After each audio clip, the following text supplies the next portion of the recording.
Vale, vamos a desgranar esto. Hoy tenemos sobre la mesa un material que, bueno, estoy segura de que a cualquiera que viva inmerso en esta cultura actual del trabajo sin freno le va a dar muchísimo que pensar. Sí, desde luego. Es un tema que toca una fibra muy sensible hoy en día. Vamos a sumergirnos en la transcripción de un discurso de Juan Silva. Se titula La prosperidad en Dios. Y nuestra misión en este análisis a fondo es básicamente explorar esa fricción tremenda que todos sentimos. Ya sabes, esa tensión entre la lucha diaria por cubrir nuestras necesidades materiales y, por otro lado, la búsqueda de una paz mental o espiritual que sea real. Exacto. Es decir, vamos a ver cómo este texto redefine el concepto mismo de lo que entendemos por tener éxito. Y lo verdaderamente fascinante aquí es que, el texto no cae en ese tópico barato de romantizar la pobreza, ni niega las necesidades humanas reales, para nada. Claro, no vivimos del aire. Exactamente. Reconoce que necesitamos comida, un techo, pagar el transporte. La supervivencia material no se cuestiona en ningún momento. Lo que hace es invitarnos a cambiar las gafas, por así decirlo, a pasar de una visión puramente terrenal de la riqueza a lo que el autor define como una perspectiva divina. Y creo que esto es vital para quienes nos escuchan hoy en día, en un mundo completamente dominado por la cultura del ajetreo constante, esa cultura de quemarse trabajando. El famoso hustle, sí, donde dormir 4 horas parece una medalla de honor.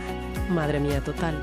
Pues este texto nos ofrece una especie de atajo hacia la claridad mental. Propone algo muy potente.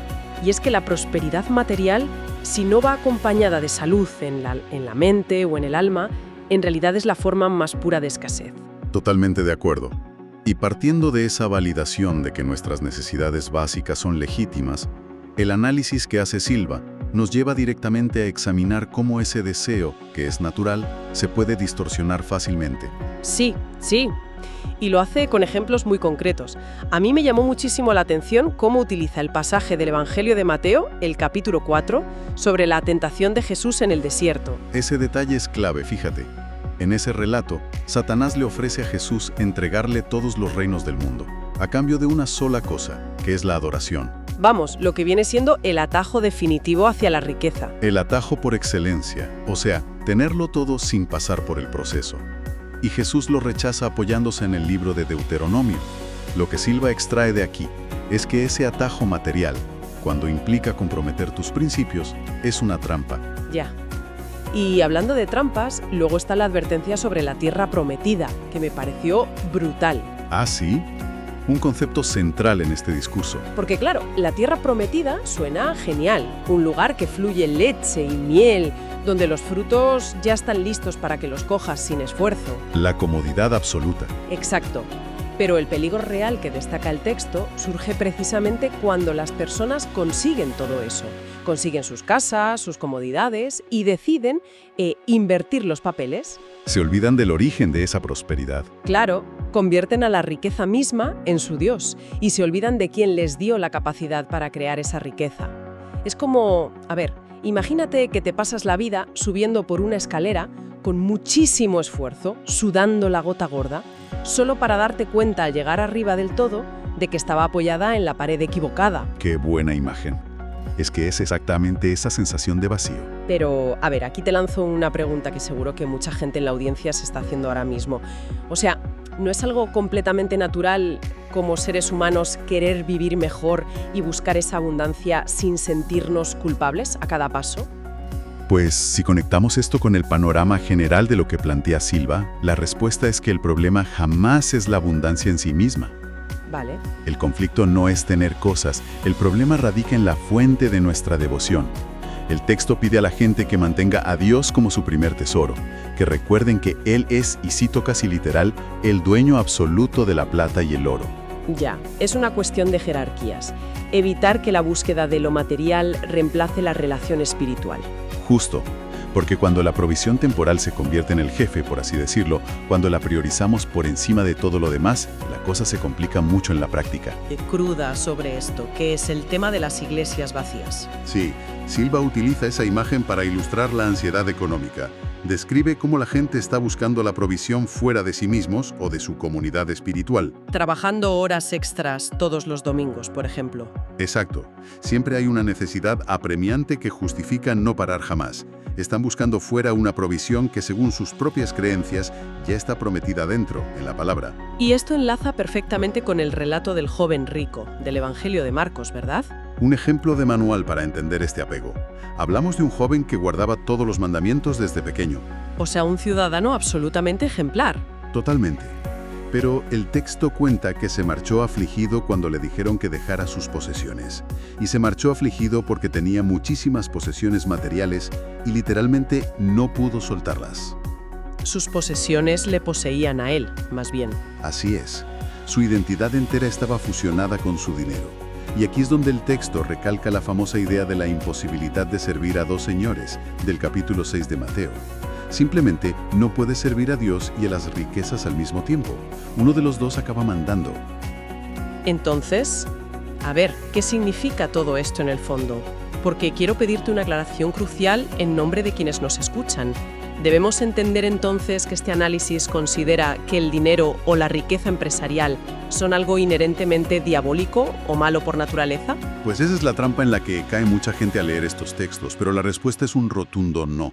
El análisis da un giro fundamental justo aquí, para demostrar que el texto no condena el dinero en sí. Vale, menos mal. Lo que condena es el amor desordenado hacia el dinero, y sobre todo la incapacidad de disfrutarlo. Claro, el apego tóxico. Exacto.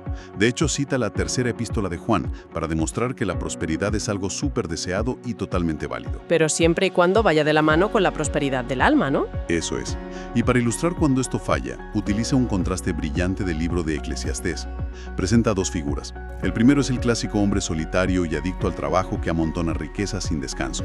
El típico perfil que no tiene ni un solo heredero. Ni herederos, ni tiempo. No se permite ir a un restaurante a cenar tranquilo, ni tomarse unas vacaciones jamás.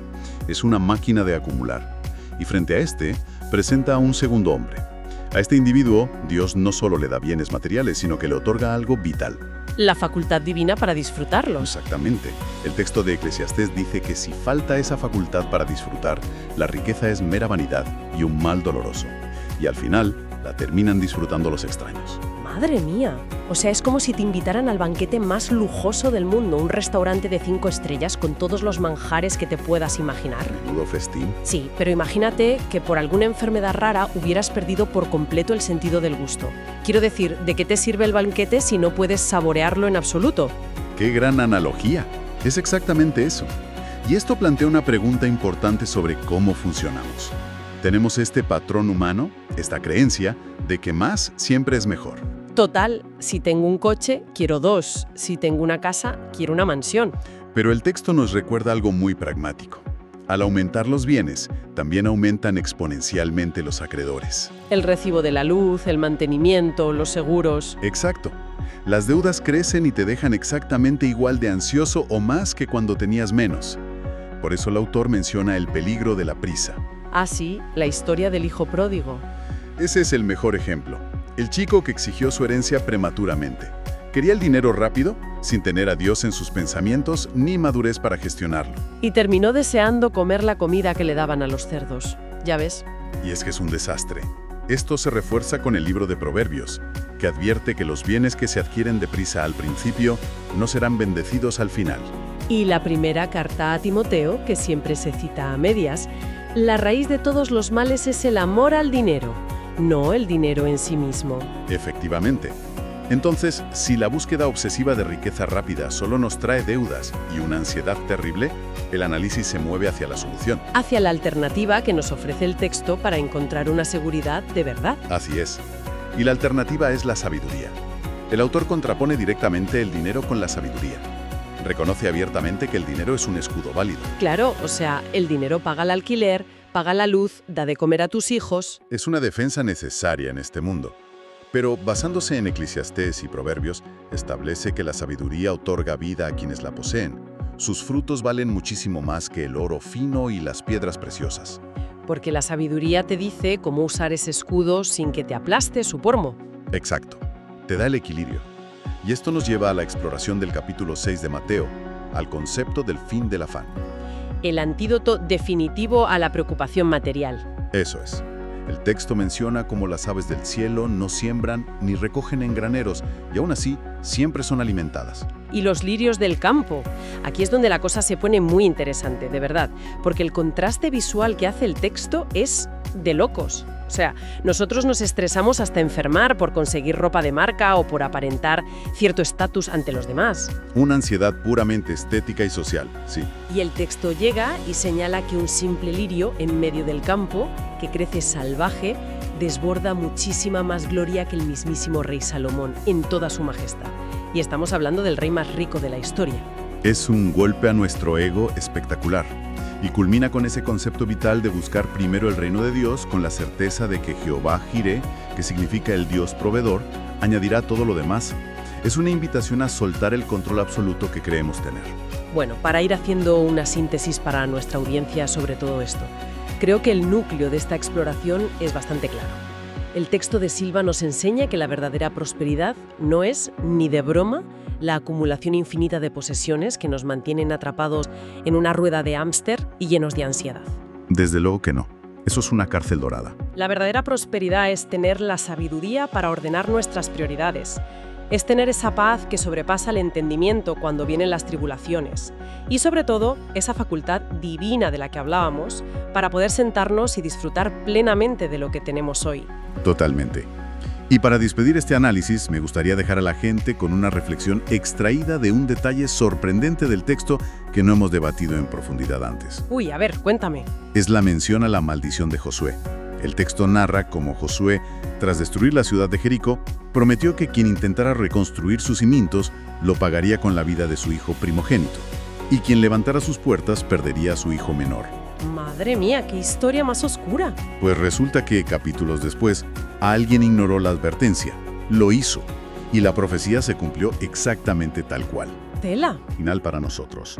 Más allá del dinero en sí, la pregunta es sobre qué cimientos estamos reconstruyendo nuestras carreras y nuestros negocios. Qué buena pregunta. ¿Estamos ignorando principios de vida antiguos y saludables? ¿Estamos arriesgando nuestro recurso más valioso, que son nuestras familias y nuestro tiempo, solo para levantar nuestro propio imperio personal de Jericó? Es una invitación buenísima para auditar nuestras prioridades reales en la búsqueda del éxito.